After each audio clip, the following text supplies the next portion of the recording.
Welcome, everybody. My name is Jordi, founder and CEO at Factorial. Factorial is a business management software company. We help over 10,000 companies all over Europe and in America as well. We've raised a little bit more than 200 million euros. Last round, it was a unicorn.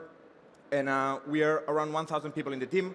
I'm also an investor at Nidnik and the co-host, together with my partner, Bernat, in the Nidnik podcast, which I recommend you follow as well. Today, we're going to be talking about scaling. Scaling is a concept that we all talk about in this environment. Scaling is the way to make it in many of our businesses. We're going to talk about why, when, and how. But first of all, the most important is why. In everything in life, you definitely need to understand why you're doing things. I'm going to start with a bit of philosophy. But Maharishi Yogi said the nature of life is growth. I don't know if you know this gentleman, but in general, we human beings are ambitious people. And our ambition is actually never ending. If you look at the history of humanity, each time we had a new breakthrough, a new technology, a new way to improve our productivity, many people assume, oh, we're just going to lose jobs, or we're going to all be chilling in the beach, because with the same amount of effort, we achieve to do more, or with less effort, we achieve to do the same, so we can just chill and enjoy. It turns out that's a fallacy. That's not in our nature. The more we can do, the more we want to do. And historically, humans, when we have new technology, we end up working more, not less. And that's not a bad thing. We're just ambitious, and ambitious is good. So I agree with Mr. Yogi here. The other thing, speaking of Charlie Munger, rest in peace, all great companies will eventually die. And this chart here shows something that is very counterintuitive. But the top 10 businesses in the S&P 500 in 1980, they're all gone in the top 10 companies in 2020.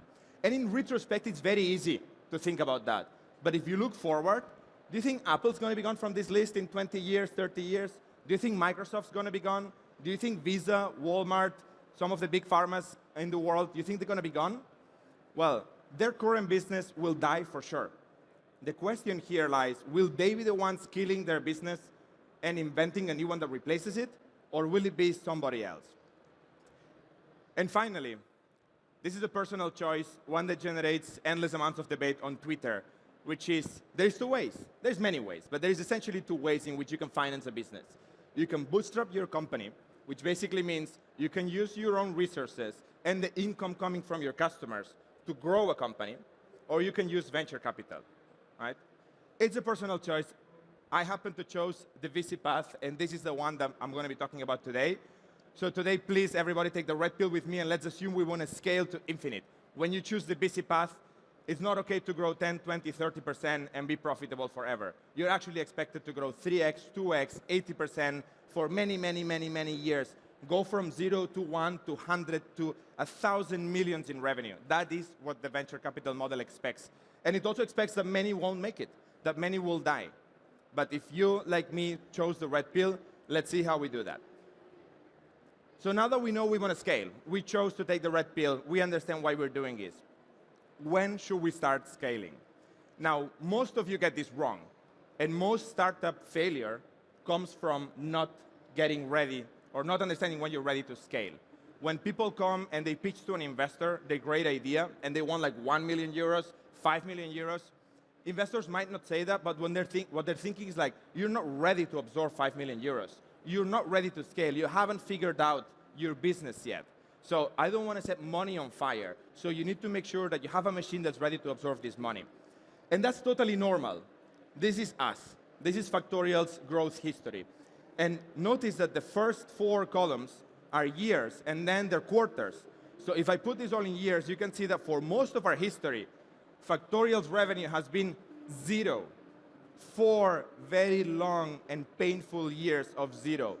And we were pitching to investors, give us money, let us scale. And they would say, scale what?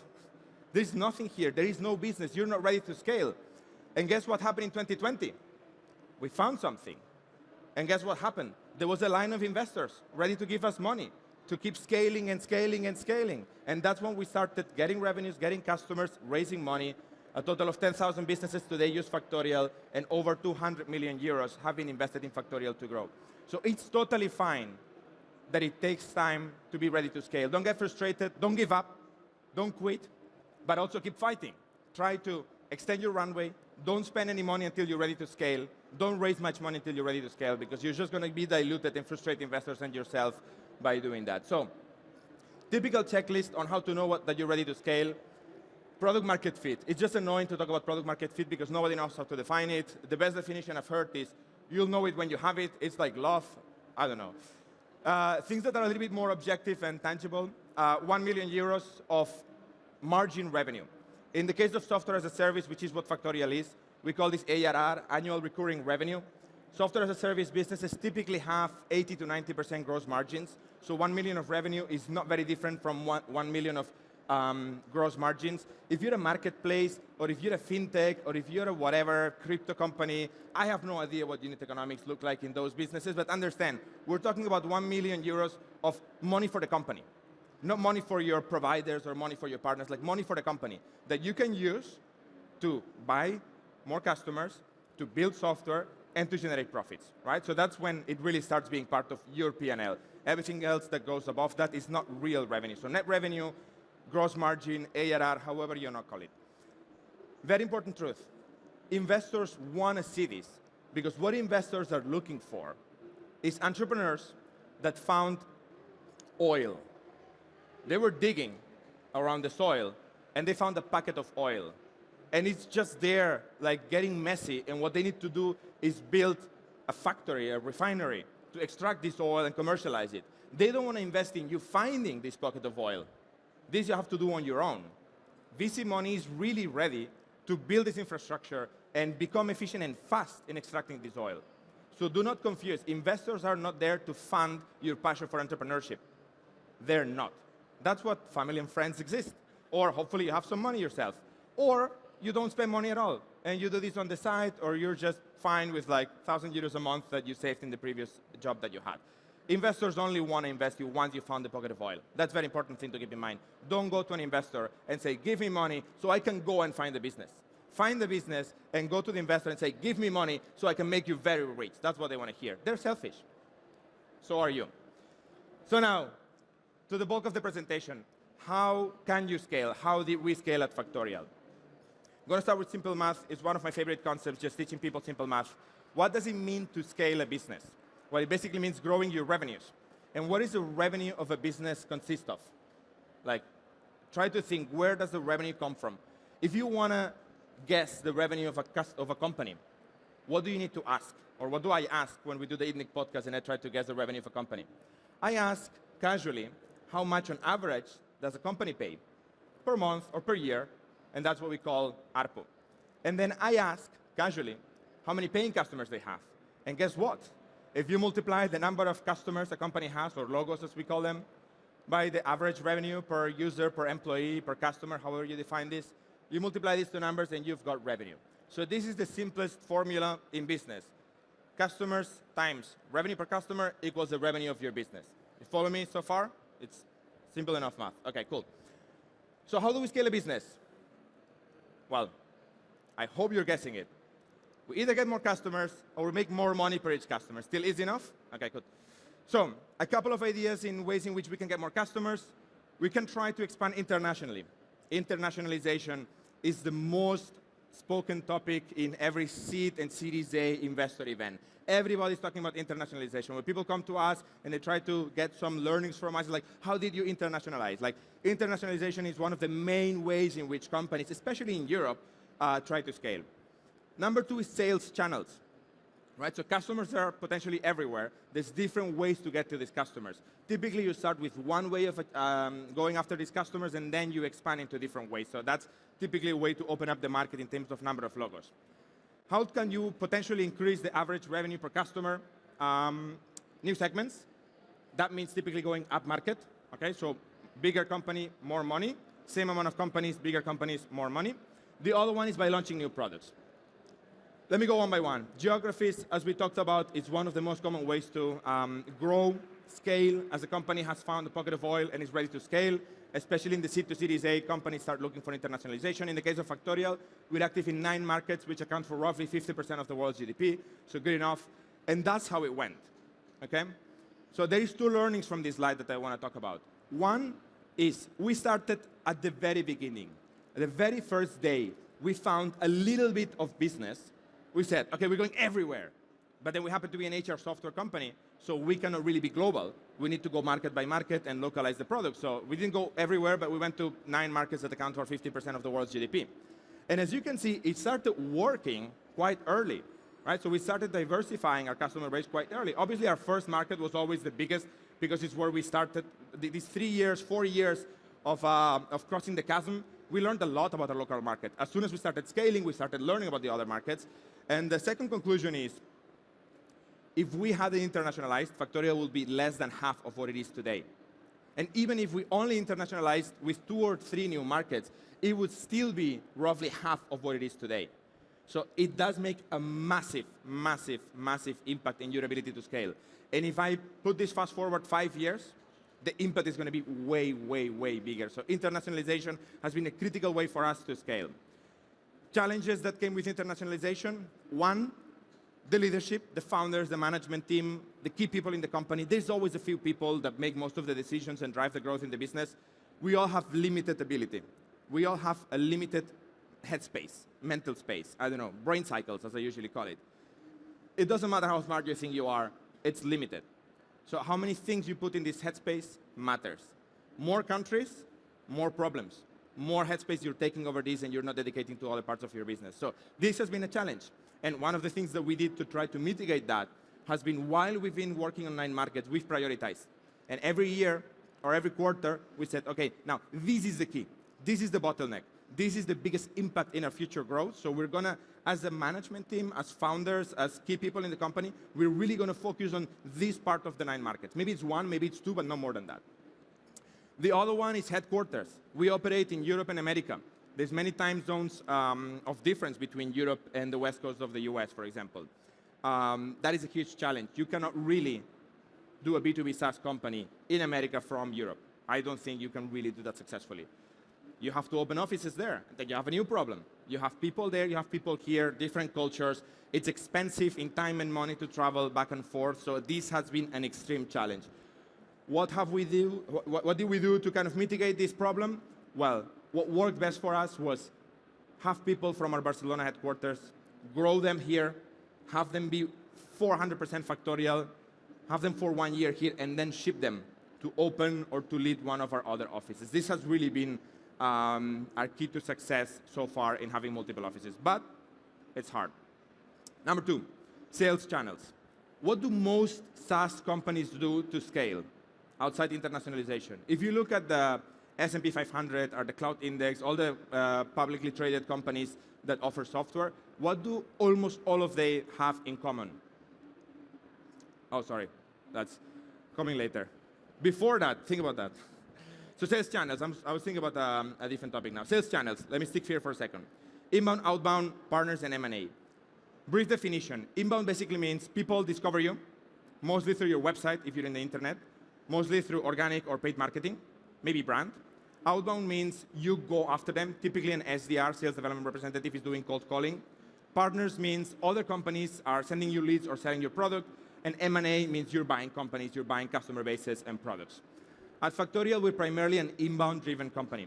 We do a ton of SEO. That's how we bring our growth. We also wanted to do outbound. Why is outbound great? Because you can force grow outbound.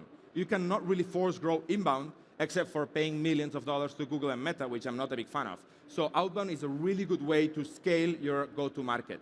It's not as easy as inbound. It has more friction. You need more bodies to do that, so it's painful, but it really scales. Partners has infinite scalability. We have 2 amazing partners that are here today as well. Microsoft and Santander have been a really, really key part of our recent acceleration of growth. And lastly, M&A. We don't have a ton of experience there. I cannot give you many lessons. Last year, we bought a company called Fuel that does expense management, and it's helping us reach more customers because we were able to incorporate their customer base into ours. So this is how it went. We started trying outbound quite early in 2021. After we raised our Series A, we started doing some tests. Then we saw that it could work. Then we raised a Series B, thinking we'd go all in outbound. And it still took us over a year to really have outbound contribute significantly to our growth. But what about partners? We started in 2021, and it just started to work last quarter. Q4 of 2023. It's taken us 2 years of pretty much no results until it really started working. Now, I would always, 1 million times over do it again. Because once it works, it just unlocks a massive opportunity for growth. So, the learning with sales channels. Each new sales channel is essentially a new business. An inbound company and an outbound company have different skill sets. They have even different cultures. The type of people you need, the way you communicate are different. In one, the internet and the technology and the content is king, and that's the number one most important piece of your business. In outbound, the salespeople are king because they're the ones creating revenue out of thin air. If you're doing partnerships, then you don't want to cannibalize your direct sales with your indirect sales. So like each new sales channel is essentially a new company. And it's hard to start a company. It's hard to start 4 companies inside a company. So you have to take that into consideration. You cannot just expect that what you did for one sales channel is going to work for the other sales channel. And finally, you probably guessed that already, new sales channels take time. Way more time than new countries. Way more time, because you're essentially founding a new company. Now, new segments, that's what I was going for before. New segments is how most software companies end up scaling. Up market. That's one of the most commonly referred topics when you go to a Series B company, Series C company retreat, or investor event. Everybody's talking up market. They made it, they created a product, it's starting to resonate with the market, but now they want the good money. They want to hire expensive sales reps, many of them, and make a ton of money. And the only way to do that is if each customer pays you a lot. Each account pays you a lot. Who can pay a lot? Big companies. That's it. And the reality is it's a huge market opportunity. It's all the software market opportunity. Most of the leaders in software as a service are serving the enterprise. Salesforce was one of the pioneers. I give them credit for inventing software as a service. They massively went up market. Why do companies start small and go big? Because when you start your company, your product kind of sucks. And an SME might tolerate that, and an enterprise will not. And your sales process is also not mature enough to go to a big enterprise and say, hey, here I am, pay me $1 million. They'll say, who are you? So it takes time to build product and build credibility until you're ready to go to a big account and say, hey, here's a product for your 10,000 employees. It's going to cost you $1 million a year. And they look at the product and they say, it kind of works. And they look at you and they say, okay, you have many customers, progressively bigger and bigger and bigger. So it makes a lot of sense. Now, not us. Factorial is among a very, very small group of heroes, in my opinion, that are working on scaling and scaling and scaling beyond your imagination while staying true to our mission, which is to empower SMEs to focus on their people, to digitize and automate their administration, and be able to grow and compete with the enterprises. So in our case, foundationally, we want to empower SMEs. So we're not going to betray them and just go chase the big money. We want to stay true to our mission and stay with the SMEs. There are 2 great public companies, HubSpot, which I really like, and Toast, that have scaled very, very impressively while staying in the SME. So in our case, boring slide. We started with the SME, we scaled, we stayed with the SME, we kept scaling, we're still with the SME, and we're still scaling. So we didn't need to use that bullet. Now, challenges. In my previous company, we did go up market. And what happened? We lost product market fit. Our amazing product for tiny companies didn't work for big companies, period. So we just stopped growing because we tried to sell to big companies and they said, I don't like your product, ciao. What else can happen? Well, that's a positive one. If you stay to one segment, it can allow you to build a truly, truly delightful product. And now B2B SaaS is amazing, but most SaaS products you use, they're not delightful. They're like actually annoying to use. They're powerful, they're useful, they're valuable, but they're not delightful. In our case at Factorial, we care a lot about design, user experience, and delight. We want our customers to be happy, to enjoy using Factorial, to smile when they see a notification and open a dashboard, hopefully. So staying true to our segment has allowed us to build a delightful product. Wrapping up, new products. That's super important. There is a book called The Innovator's Dilemma by Clayton Christensen, which summarized says, all businesses die, as we talked about before, as Charlie Munger said. So you have to be the one killing your cash cow. Once you found the business, you have to start disrupting it. Here is a chart of one technology. It innovates, it disrupts, and it starts plateauing. So you better have the next one ready. You better have the next one ready if you want to keep this growth forever until somebody makes you irrelevant. In our case, we have a very, very horizontal product vision. We started in core HR. We went to talent development. We're going beyond HR right now, helping companies with expense management, as I told you before, from the M&A section. How does this work out? Well, it takes time. We started building our multi-product strategy in 2022. We saw some tiny results. In 2023, we started seeing multi-products becoming more and more relevant part of our business. And now it's like all hands on deck, building really, really strong products that hopefully kill our original products, or at least they make them irrelevant for our business. It takes a lot of time. In the case of HubSpot, a company I really like, over 50% of their revenue comes for customers that have 3 or more products, right? So they're a true multi-product company. Finally, there is a concept in SaaS, in software, that everybody talks about. Everybody thinks they're a platform. We're not yet. But all winners are platforms. Look at Microsoft. Look at Salesforce. Look at Shopify. What they have in common is that there is a bigger economy of businesses built on top of their products than themselves. That's the definition of Bill Gates about what a real platform is. Your partners make more money than you do on your platform. So all winners are platforms. Eventually, you want to be a platform. Customers expect batteries included. They just want solutions to their problems. They don't care about your strategy. They just want all problems solved, especially the smaller they are. And this is by far the hardest thing that we've done. It's also the most important thing. Wrapping up, next time you see a company that's scaled, very, very, very, very likely, they've opened new countries, they started working with new sales channels, they started building on new segments, and they became a multi-product or a platform company. And in my opinion, that's the only way to still be here 100 years from now. I hope you liked it. Thank you very much.